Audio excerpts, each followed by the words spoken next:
Buenas tardes, hoy hablaremos sobre el tema de métodos de exploración cerebral. Para comenzar tenemos al electroencefalograma.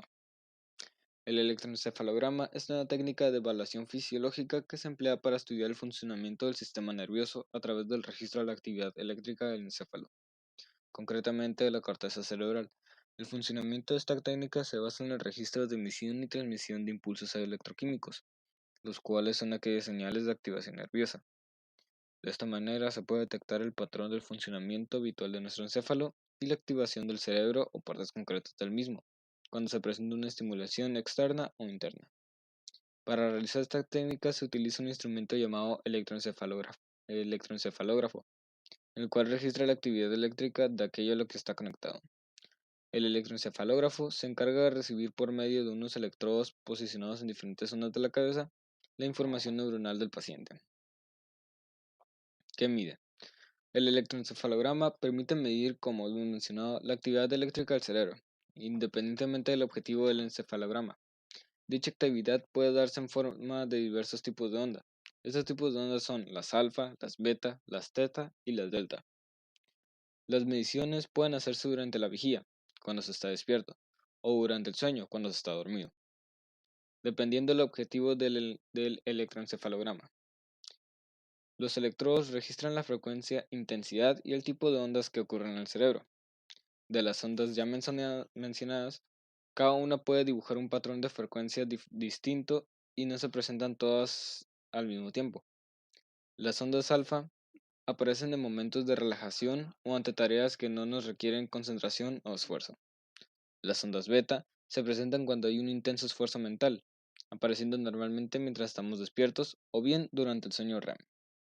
Las ondas theta se observan al igual que las alfa, cuando estamos relajados, pero en este caso son más frecuentes en momentos en que, además de relajados, estamos somnolientos, siendo el tipo de onda más predominante durante la fase 2 del sueño no REM. Las ondas delta son las que se vinculan al sueño profundo, siendo las que tradicionalmente se han vinculado al descanso y reparación de tejidos nerviosos. Funcionamiento de la prueba. Para comenzar la prueba, se prepara al paciente, después se colocan varios electrodos en puntos estratégicos de la cabeza, adhiriéndose a un pequeño casco de tela previamente colocado o directamente sobre el cuero cabelludo del paciente. El registro empleado mide una diferencia de voltaje entre dos electrodos, siendo estos colocados en pares para poder realizar mediciones. Para las mediciones se realizan varios procedimientos, como realizar una prueba en la que el paciente está con los ojos abiertos y cerrados. Para determinar se realiza una última prueba en la que se registra la información cerebral cuando recibe algún estímulo. Una vez realizadas las pruebas, se procede a realizar la última prueba, la cual es la del propósito inicial.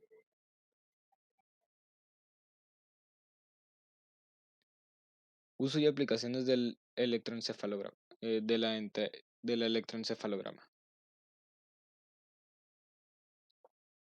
Se utiliza cuando hay un objetivo concreto y cuando o se sospeche de determinadas dolencias o se esté realizando una investigación. En lo que se refiere a la investigación, el electroencefalograma se utiliza en aquellos experimentos en los que se requiere conocer la actividad cerebral en determinado estado o mientras se realizan acciones concretas. En medicina se utiliza para detectar si el cerebro tiene un funcionamiento normal, controlar el estado de conciencia durante la intervención quirúrgica o si hay alteraciones en el patrón de emisión de ondas. En este caso, se tiende a emplear este tipo de técnica cuando se sospecha la presencia de trastornos tales como la epilepsia, demencias, encefalopatías, brotes típicos de algunos trastornos mentales e incluso diferenciar entre la coma y la muerte cerebral. También es usado para analizar problemas y trastornos del sueño. Para terminar, tenemos las contradicciones y los efectos adversos. La aplicación de un electroencefalograma no suele producir problemas en aquellos en los que se realiza, siendo una técnica no invasiva que no presenta contraindicaciones en la mayoría de la población, ni siquiera en embarazadas. Una de las pocas excepciones son los casos de epilepsia, en los cuales podría provocar la aparición de una crisis durante la realización de la prueba, cosa que en muchos casos es buscado para poder identificar las zonas hiperactivas. Sin embargo, en casos graves habría que valorar el riesgo de provocar una nueva crisis. Después tenemos a la resonancia magnética nuclear. La resonancia magnética nuclear es una prueba diagnóstica en la que se presentan imágenes del interior de nuestro cuerpo. Mediante esta prueba, el personal clínico puede detectar cualquier anomalía que no sea perceptible a simple vista o con otras pruebas como las radiografías. Su principal característica, la cual la distingue de la radiografía y la tomografía, es que la resonancia no utiliza radiación ionizante o de rayos X. Por el contrario, esta técnica emplea una serie de ondas de radio que atraviesan el cuerpo del paciente, el cual será expuesto a un potente campo magnético. Otra ventaja que presenta la resonancia magnética nuclear es que mediante su uso se pueden conseguir imágenes de alto detalle de cualquier punto y perspectiva del cuerpo, llegando incluso a obtenerse en 2 o 3 dimensiones. Para la obtención de estas imágenes se introduce a la persona en una gran máquina semejante a un aparato de rayos ultravioleta.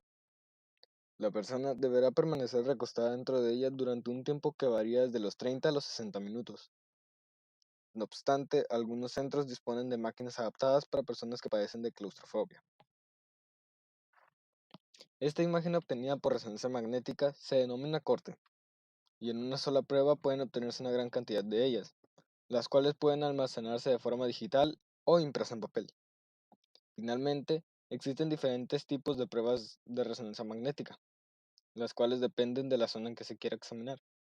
Existe la resonancia magnética de la cabeza, del tórax, cervical, del abdomen, pélvica, del corazón, la lumbar, y existen también la angiografía por resonancia magnética y la venografía por resonancia magnética. ¿Cuándo se debe realizar una resonancia? La realización de una resonancia magnética se recomienda realizarse junto con otros diagnósticos, para que de esta manera el profesional tenga más apoyo e información para realizar la prueba.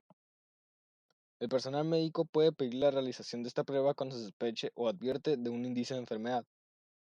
Normalmente las razones más comunes que llevan a solicitar esta prueba son las siguientes.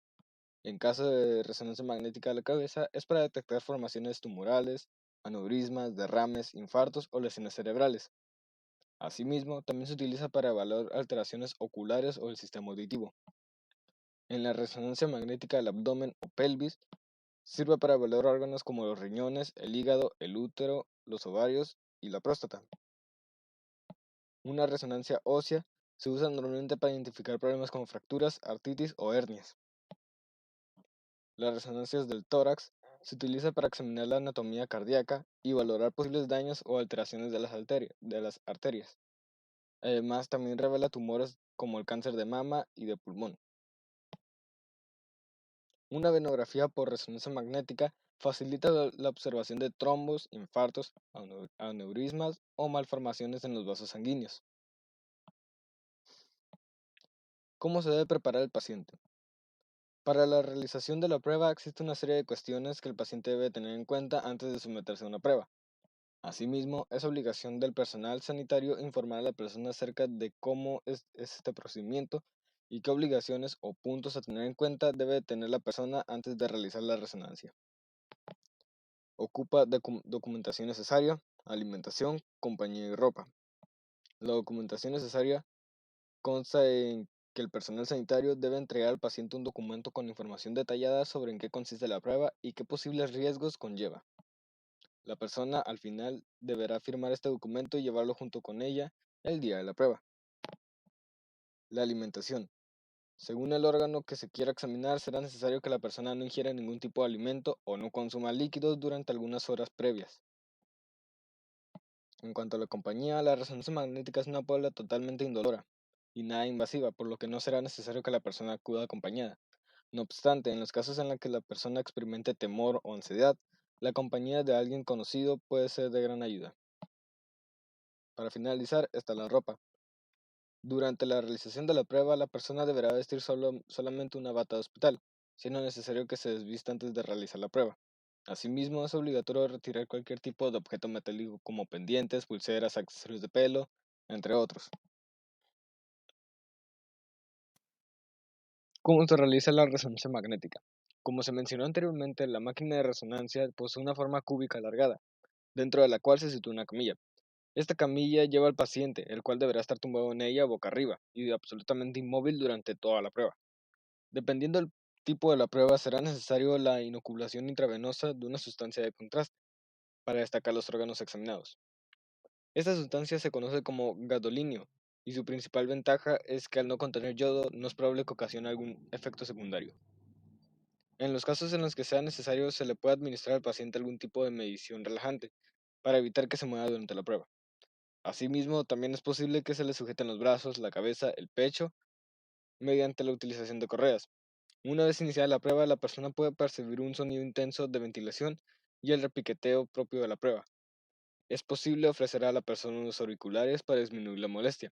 A lo largo de todo el procedimiento, los técnicos de las pruebas mediante imágenes vigilarán al paciente para ir dando instrucciones, así como para atenderlos en los casos en los que ocurra alguna incidencia. Contradicciones. Dado que para su realización no es necesario ningún tipo de anestesia o intervención, esta siempre se realiza de manera involuntaria, por lo que no es necesario el ingreso de la persona. A pesar de ser una técnica prácticamente inocua, existe una serie de contradicciones. Está el caso de la alergia a los contrastes utilizados en la resonancia. También cuando una mujer utilice o lleve un dispositivo algún dispositivo intrauterino. Personas que posean algún componente metálico en el interior de su cuerpo, como tornillos, marcapasos, metralla, etc.